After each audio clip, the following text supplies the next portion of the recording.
Hey guys, I'm Joe Hannon. I've been lifting for about 22 years, more or less recreationally.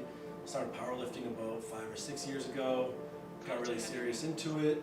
I'm a personal trainer in New York City, so I have a background in education and exercise.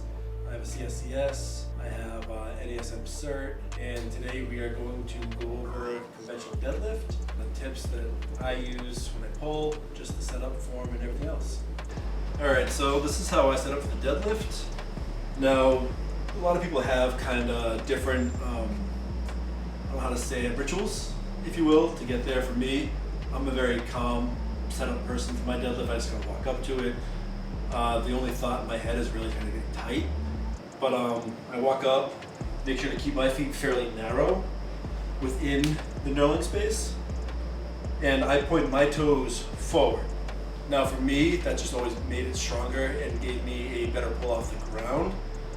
Some people will point their toes out, that can give a better lockout, but oftentimes it does create a little more harder pull from the ground aspect. So I tend to tell people, do what kind of feels natural, because when you kind of open your legs out, it doesn't open your hips.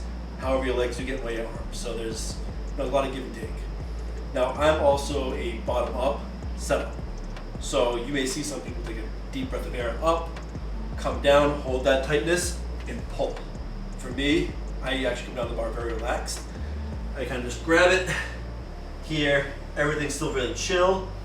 I use the bar to pull myself into position. From there, when the bar starts kind of floating, is when I know that I'm in the position I need to be before I pull. Another key element when you come up to the barbell is making sure the bar splits your foot in half.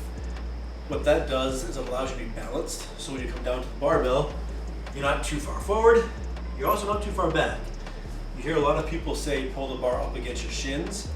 I understand that cue and why they say it. However, if you're tall like I am, the bar is actually slightly away from your legs because your shin angle is going to be forward. So if I had this against my shins, what would have to happen is I pull, the bar would swing out first, then come up. But then my lower back takes a lot of load.